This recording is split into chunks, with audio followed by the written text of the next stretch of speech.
नमस्कार, आप देख रहे हैं एक्सप्रेस एमपीसीजी न्यूज और मैं हूं आपके साथ रवीक्षा शर्मा। चलिए सीधे रुक करेंगे आज की मुख्य खबर की ओर। भानुप्रतापपुर तहसील का सबसे बड़ा कस्बा संबलपुर, जहां ब्रिटिश कालीन से लेकर कांकेर रियासत काल तक जिन्होंने संबलपुर में 250 वर्षों से अधिक जिनके वालिद निवासरत रहे, उनके बेटे शेख सुभान ने मंदिर, तालाब और गौठान, मस्जिद, मदरसे और कब्रिस्तान सहित समाज कार्यों के लिए जमीन दान दी। आज उनके ही बड़े बेटे मोहम्मद अब्दुल नईम को आज अपनी ही जमीन के लिए अदालतों के चक्कर लगाना पड़ रहे हैं। जिस पिता ने समाज की जरूरतों को पूरा करने के लिए जमीन दान दी, आज उनके ही पुत्र को समाज के ही लोग तिरस्कार की भावना से देखने लगे। क्या यही समाज की परिकल्पना है, जहां एक और सामाजिक बहिष्कृत होने का दंश झेल रहा परिवार आज 85 वर्ष की उम्र में अपनी जमीन के लिए अदालतों का दरवाजा खटखटा रहे हैं। मोहम्मद अब्दुल नईम के पास सन 1940 से 44 के फर्द बंटवारे के दस्तावेज होने के बावजूद आज अपनी जमीन के लिए दर दर की ठोकरें खाने को मजबूर हैं। मोहम्मद अब्दुल नईम के बड़े पुत्र मोहम्मद हसीबुल नवाज ने मुस्लिम समाज के लोगों के द्वारा परिवार के साथ पक्षपात करने की बात कही। कहा, जमीन विवाद परिवार का मसला है, कानूनी लड़ाई चल रही है। ऐसे में सामाजिक रूप से उस पर विवाद पैदा कर हमें समाज के कार्यों से दूर रखा जा रहा है। वहीं मोहम्मद नईम के भतीजे दानिश नदीम का कहना है कि मोहम्मद अब्दुल नईम बड़े बेटे होने के नाते उनके ऊपर सारी जमीन की देखरेख करने की जिम्मा था। जो आरोप उनके ऊपर लगा रहे हैं वो सरासर गलत और निराधार है। आइए इस बारे में क्या कुछ कहा, सुने। यह शेख माजिद जो मेरे को जो आरोप लगाया है वो निराधार और झूठ है। हमारे वालिद साहब पिताजी जो हैं पहले ही इनको बंटवारा हिस्सा सब दे दिया गया है और ये सब अपना हिस्सा बेच खाए हैं और मेरे ऊपर झूठा आरोप लगा है कि ये इसको हमारा हिस्सा ये बेच खाए हैं करके। ये सब निराधार झूठ है और क्या चाहते हैं आगे? गलत मैसेज दे रहे हैं लोग। हम चाहते हैं मिलजुल करके रहें और अपने समाज में कोई रोल न करें। पिछले दिनों शेख माजिद और अब्दुल वाहिद रिजवी ने जो आरोप लगाए हैं वो सब निराधार आरोप हैं, क्योंकि मेरे वालिद जो हैं वो ब्रिटिश भारत में पैदा हुए हैं, आज़ाद भारत के पहले। और ये जो है माजिद और अब्दुल वाहिद रिजवी वगैरह ये आज की युवा पीढ़ी से हैं तो ज़्यादा कुछ जानते नहीं हैं। हमारे दादा हाजी शेख सुभान के करता धरता उनकी प्रॉपर्टी की देखरेख करने वाले मेरे पिता मोहम्मद नईम हैं और अभी तक अंत तक वही सब कुछ देखते करते आए हैं। तो अब्दुल वाहिद रिजवी और माजिद शेख द्वारा जो आरोप वगैरह लगाए गए हैं वो सब निराधार हैं, झूठे हैं। मेरे वालिद साहब ने यहाँ के मुस्लिम समाज की भी खूब सेवा की है और उनकी सामाजिक ज़रूरतों को पूरा किया है। और मेरे जो पूर्वज हैं और मेरे ख़ानदान वाले, परिवार वाले, अब्बू चचा, ये सब जो मिल करके अंजुमन इस्लामिया कमेटी संबलपुर की संस्थापना किए हैं और सभी जो हैं हाजी शेख सुभान के वंशज वगैरह, पूर्वज वगैरह ये सब संस्थापक हैं। और ईदगाह, मस्जिद, मदरसा, कब्रिस्तान वगैरह जो है वो सब मिलजुल के वक्फ किए हैं, दान किए हैं।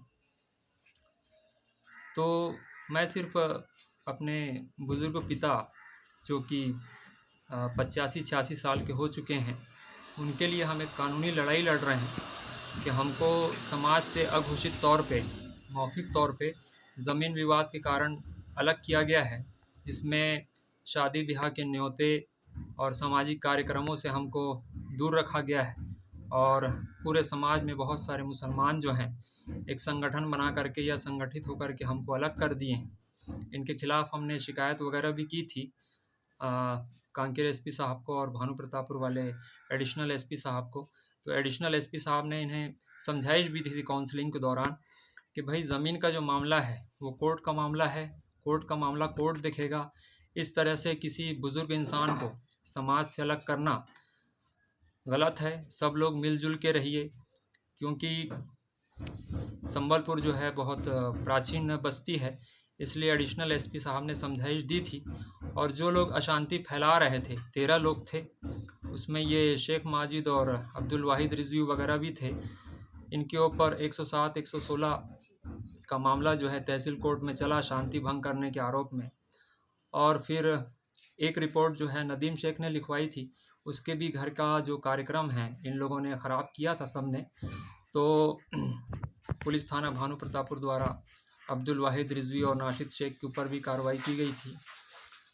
तो इस तरह से पुलिस में लगातार शिकायतें गई हैं और पुलिस डिपार्टमेंट द्वारा हमको खूब सहयोग मिला है, उनके तरफ से न्याय मिला है और हम शुक्रगुजार हैं भानु प्रतापपुर पुलिस के भी, और तहसील कोर्ट और एडिशनल एसपी साहब भानु प्रतापपुर और एसपी साहब भानु प्रतापपुर इन सब के शुक्रगुजार हैं कि इन लोगों ने हमको खूब साथ दिया, हमारे साथ न्याय किया।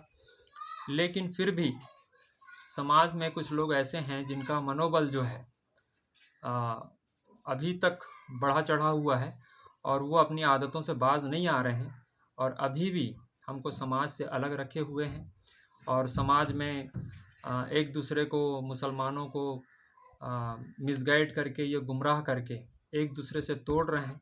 मुसलमान को मुसलमान से तोड़ा जा रहा है। और मैं यही कहना चाहता हूँ कि ज़मीन का जो मामला है वो वाकई कोर्ट की बात है, कोर्ट में निपटेगा। उसको सिर्फ समाज के तौर पर रंजिश रख के निपटाना जो है या उसका फ़ैसला कर लेना उचित नहीं है।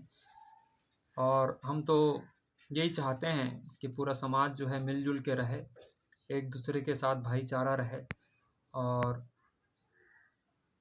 इसी के लिए हम न्यायिक लड़ाई लड़ रहे हैं और इंसाफ चाहते हैं। मोहम्मद अब्दुल नईम मेरे बड़े पिताजी हैं और मेरे दादा मतलब उनके जो पिताजी हैं उनके रहते हुए में सबसे बड़े बेटे वो थे। और जितना भी समाज में जो दादाजी के द्वारा दान दिया गया था, जो भी वक्फ किया गया था, वो सभी उनके देख रेख में उनके रहते हुए में सब हुआ है। वो क्योंकि बड़े बेटे हुए थे, सभी ज़मीन जायदाद जो भी था उन्हीं के देख रेख में संभालना होता था। तो जो भी उनके ऊपर में ये लगा रहे हैं कि उनके देख रेख में या उन्होंने नहीं दिया है, वो सबसे बड़े बेटे थे, उनके देख रेख में सब चीज़ होता था।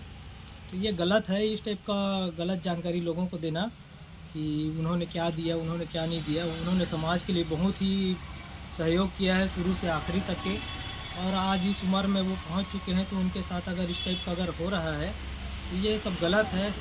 हमारा समाज इस्लाम कभी नफ़रत फैलाने की इजाज़त नहीं देता है। सबको मिलजुल कर रहने का, आपसी प्रेम प्यार मोहब्बत के साथ रहने की कोशिश करनी चाहिए। ये सब गलत है। और कुछ लोग जो इस टाइप के असामाजिक तत्व लोग हैं, उन लोग इस टाइप का माहौल ख़राब करने का प्रयास करते हैं। ऐसे लोगों से बचकर रहना चाहिए हम लोगों को। आगे आप क्या चाहते हैं? आगे बस इनका कानूनी कार्रवाई चल रहा है, आपसी पारिवारिक मैटर भी है, वो अपना कानूनी लड़ाई लड़ रहे हैं। तो उसके लिए न्याय कानून ही देगा, जो भी होगा आगे सबके सामने होगा।